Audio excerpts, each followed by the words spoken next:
El Ministerio Liberando al Cautivo y su pastor Álvaro Rolón presentan el programa Tiempo de Liberación. Nuestro ministerio se reúne los domingos de 3 a 5 de la tarde en las facilidades de la iglesia ubicada en el 500 de la Oak Ridge Road en Orlando, Florida. A continuación escucharán al pastor Álvaro Rolón en la exposición de la palabra. El título de este mensaje es El juicio antes de nuestra creación. A los santos que escuchan este mensaje, les deseo que reciban bendiciones de parte de Dios Padre, Dios Hijo y Dios Espíritu Santo.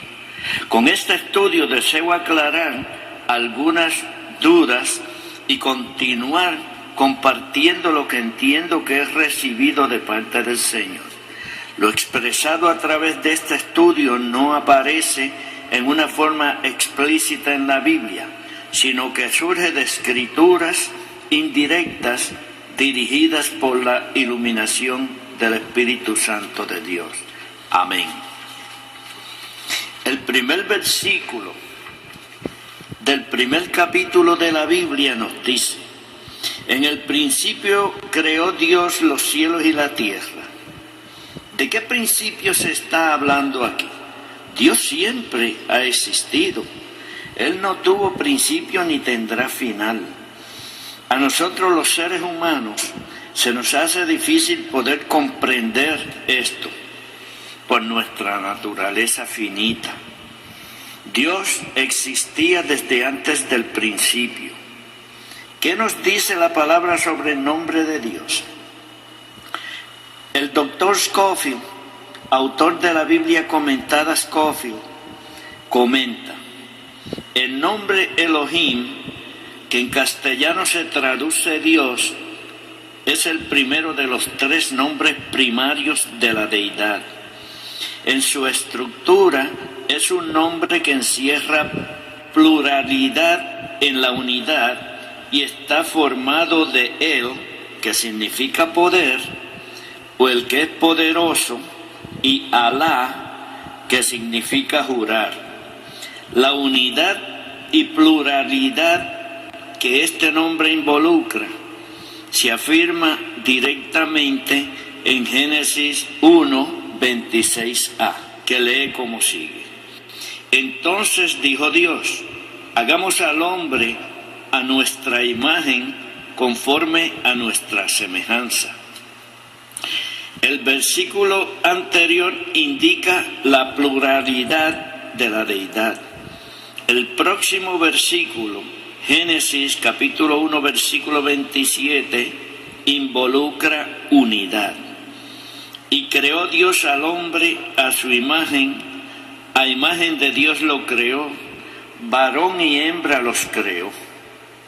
De todo lo dicho anteriormente se desprende que antes de esta creación primera u original solo existía Dios, es decir, la deidad que comprende Padre, Hijo y Espíritu Santo. Esta deidad es conocida en el Nuevo Testamento como la Trinidad. A través de la historia bíblica nuevo testamentaria se han llevado a cabo diferentes debates sobre este tema. Algunas personas y grupos se han negado a aceptar esta conclusión sobre la Trinidad. Por ejemplo, tenemos a los testigos de Jehová. Estos grupos expresan que entre Padre, Hijo y Espíritu Santo existe estratificación y jerarquía. En el Nuevo Testamento encontramos gran cantidad de porciones bíblicas que sostienen la teoría de la Trinidad.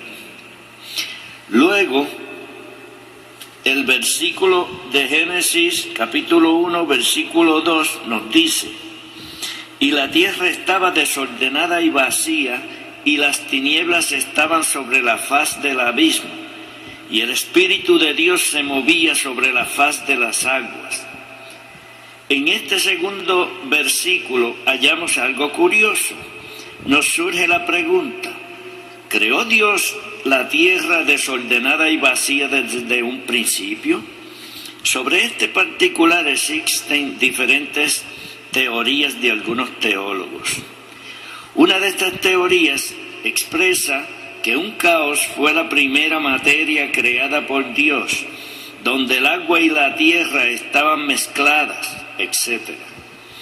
Por esta razón es que en Génesis capítulo 1 versículo 6 las aguas son separadas de la tierra.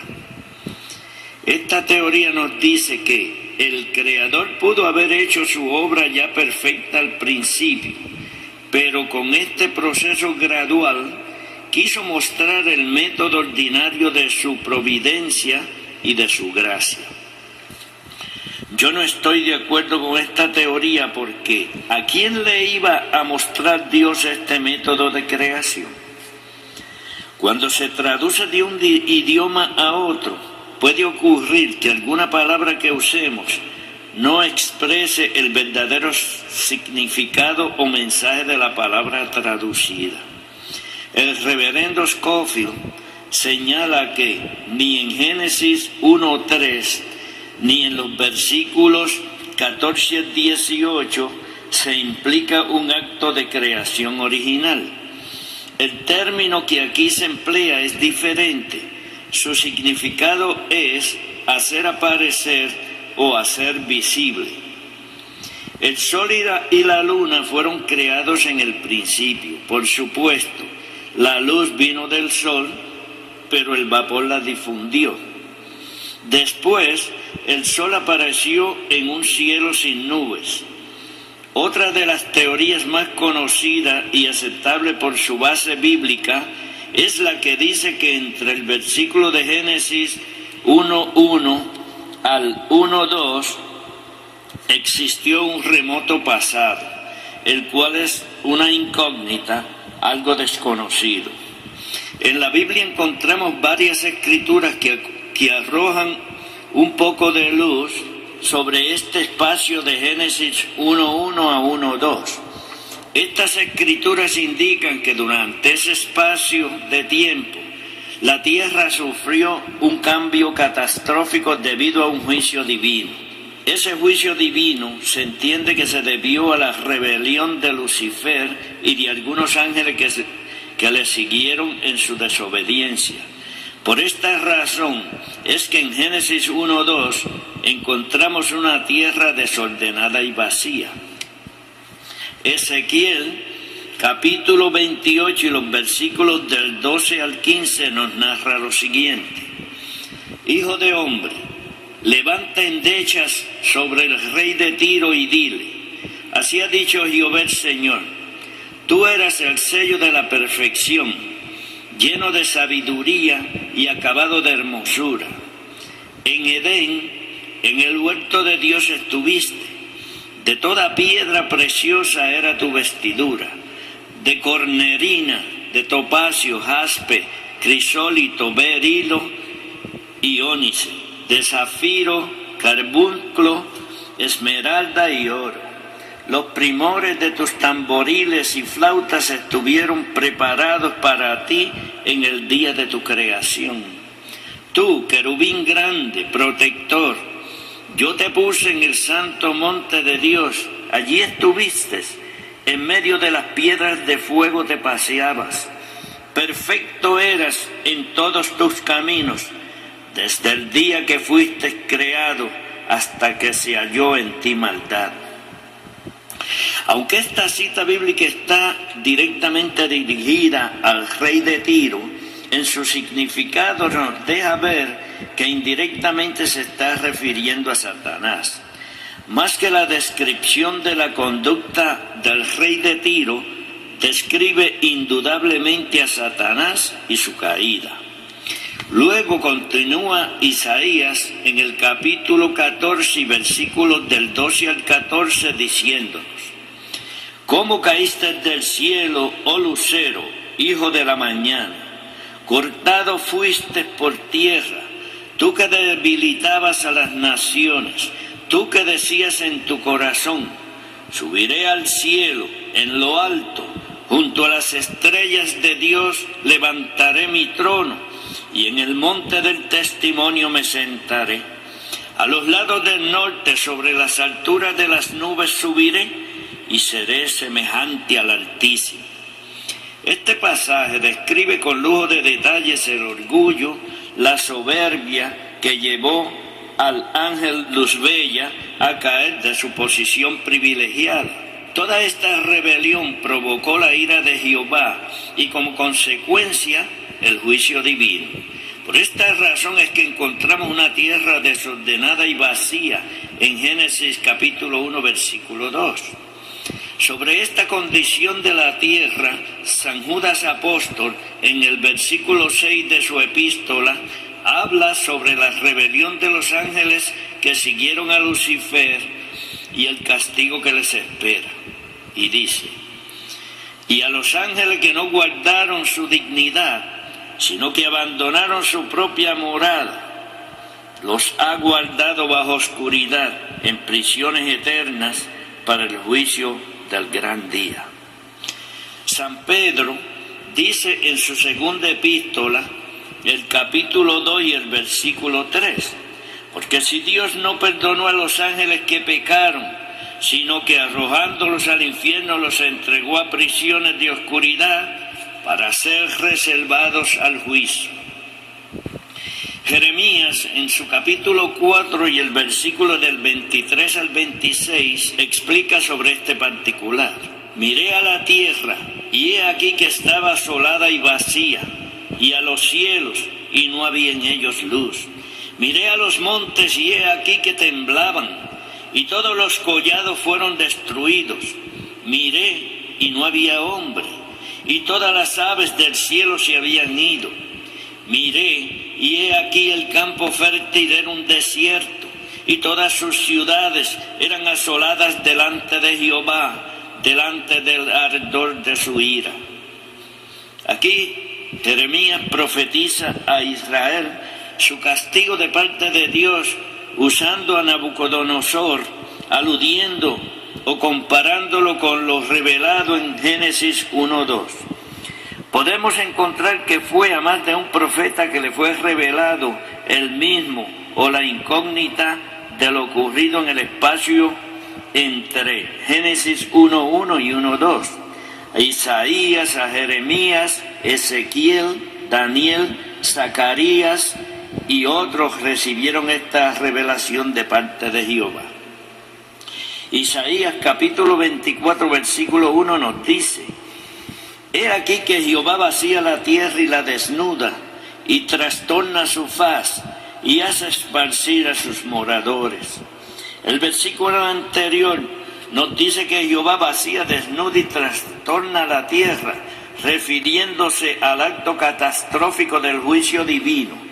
Luego, en la siguiente cita encontramos que sin importar esta acción, Él volvería a poblarla. Entiendo que aquí se está refiriendo a la narración de Génesis 1:3, y dijo Dios: sea la luz, y fue la luz. Luego continúa Dios con la preparación de la tierra para volver a ser habitada. De Génesis 1:11 al 1:12 surge la vida vegetal. De Génesis 1:20 al 1:25 la creación de la vida animal, acuática y terrestre. El sexto día, en Génesis capítulo 1, versículo 26 al 27, la creación del hombre y la mujer. Por tanto, Isaías capítulo 45, versículo 18, amplía la revelación de Isaías 24:1 diciendo: porque así dijo Jehová, que creó los cielos, Él es Dios, el que formó la tierra, el que la hizo y la compuso, no la creó en vano, para que fuese habitada la creó. Yo soy Jehová y no hay otro. Esta escritura se refiere a lo que podría llamarse la segunda creación. Ha sido el propósito y voluntad de Dios que la tierra sea habitada sin importar lo que suceda. Esto también lo podemos ver más adelante, cuando estudiemos sobre el diluvio, Noé y su familia. El Señor nos revela lo ocurrido en el pasado remoto en forma indirecta, a través de simbolismos. La palabra señala y describe la conducta y acción de la ciudad de Tiro y su príncipe como simbolismo o representación debido a la rebelión de Satanás y algunos ángeles. Ezequiel capítulo 27 versículo 3 nos dice: dirás a Tiro, que está sentada a las orillas del mar, la que trafica con los pueblos de muchas costas. Así ha dicho Jehová el Señor: Tiro, tú has dicho, yo soy de perfecta hermosura. Luego, Ezequiel continúa el capítulo 28 y versículo 2 y nos dice: hijo de hombre, di al príncipe de Tiro, así ha dicho Jehová el Señor, por cuanto se enalteció tu corazón y dijiste, yo soy un Dios, en el trono de Dios estoy sentado en medio de los mares, siendo tú hombre y no Dios, y has puesto tu corazón como corazón de Dios. Luego, en las próximas citas bíblicas, continúa describiendo la conducta de Lucifer, utilizando simbólicamente a Tiro y a su príncipe. Este primer acto de creación, revelado en Génesis 1:1, y el cataclismo causado por el juicio divino, dejan margen para la explicación de las diferentes eras geológicas.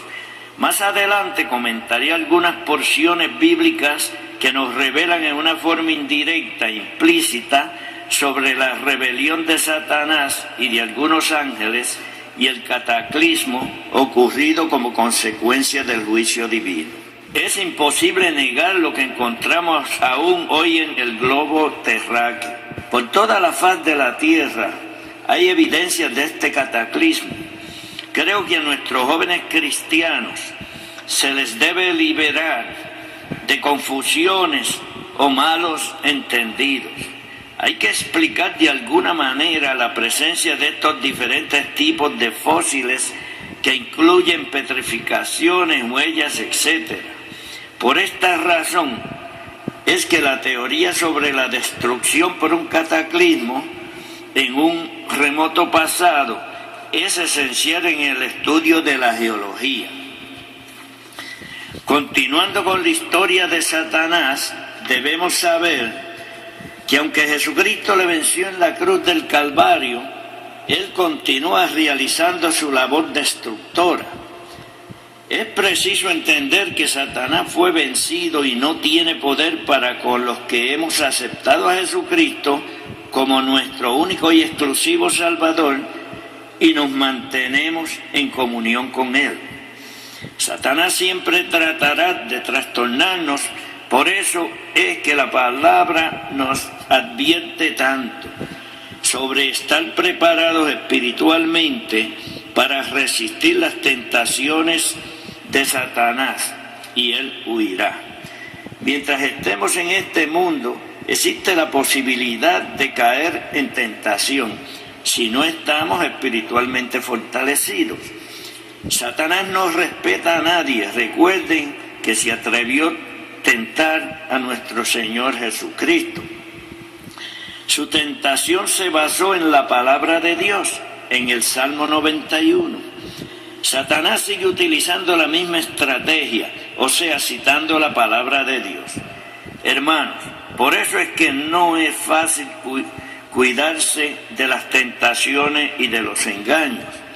Por esta razón es que desde la existencia de la raza humana, Satanás ha utilizado hombres que son lobos rapaces vestidos de ovejitas, generalmente estos falsos profetas y maestros, dirigidos y ayudados por el príncipe de las tinieblas, con mucha facilidad organizan una congregación y construyen un gran templo y los fieles les adoran. Tienen la mente cauterizada y creen que le están sirviendo a Dios. Viven holgadamente en este mundo, paseando y haciendo todo lo que desean, porque son el ángel de la iglesia.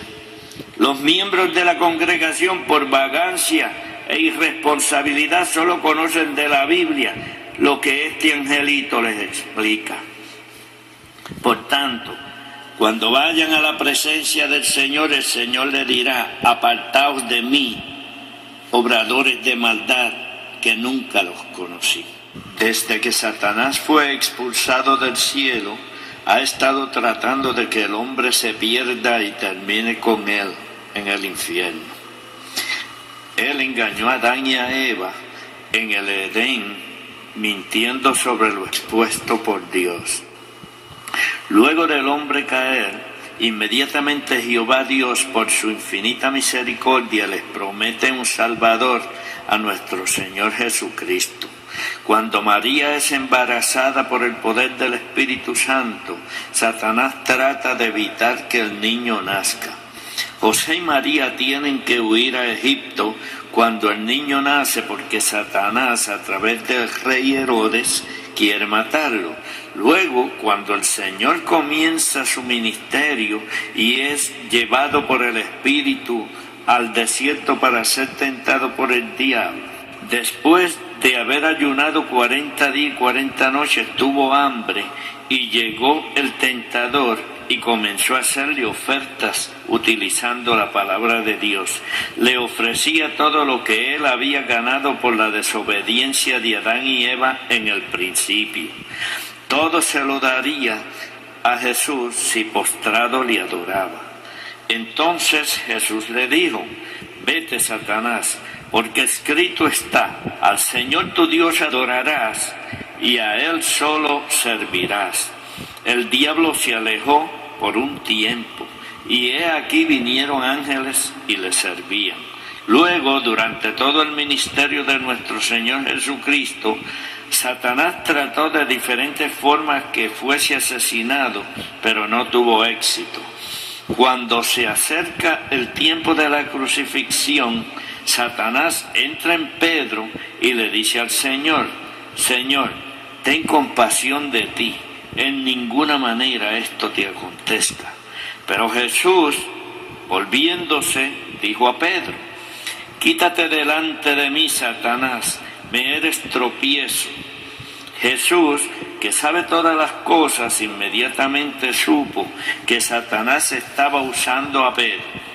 Desde ese tiempo, y ahora más en nuestros días, Satanás sigue utilizando hombres y en especial ministros para ayudarle a realizar su tarea. Como no pudo detener a Jesús en su sacrificio para ofrecernos la salvación y vida eterna, su labor actual es tratar de restar poder e importancia al sacrificio vicario de Jesucristo en la cruz del Calvario. Jesús pagó el precio por nuestra salvación eterna.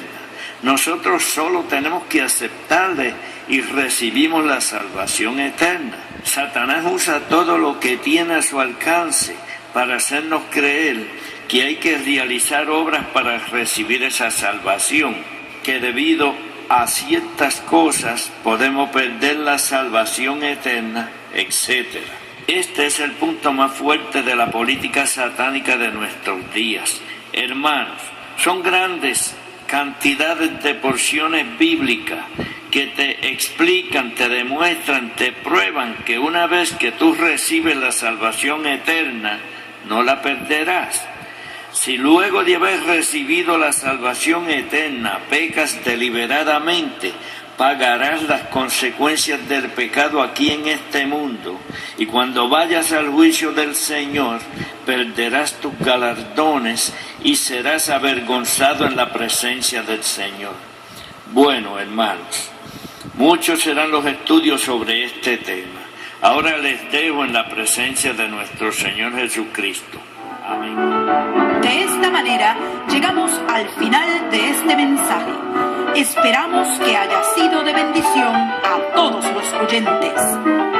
El Ministerio Liberando al Cautivo se reúne todos los domingos de 3 a 5 de la tarde en las facilidades de la iglesia localizada en el 500 de la Oak Ridge Road en Orlando, Florida. Deseamos recordarles que el pastor Álvaro Rolón ha escrito varios libros de testimonios cristianos y de otros temas.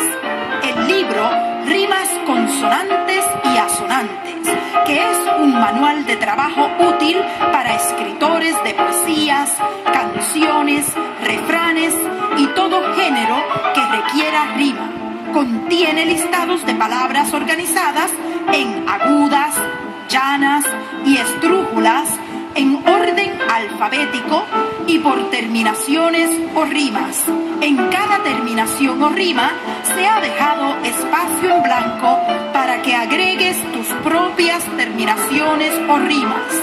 El libro Jehová Jireh contiene variados temas teológicos, especialmente sobre la salvación y la mayordomía de las finanzas, es decir, sobre diezmos y ofrendas. Igualmente, ya está disponible el libro En la Gracia, con más información teológica sobre los temas de la salvación, diezmos y ofrendas.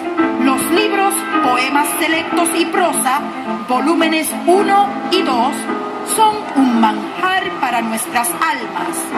Si deseas recibir alguno de los libros mencionados o disco compacto sobre los mensajes aquí expuestos, o si tienes alguna pregunta o comentario, puedes comunicarte con nosotros al teléfono 407-294-3949, por correo postal al Ministerio Liberando al Cautivo Incorporado, P.O. Box 585548, Orlando, Florida 32858-5548, o por correo electrónico a mliberandoalcautivo@msn.org.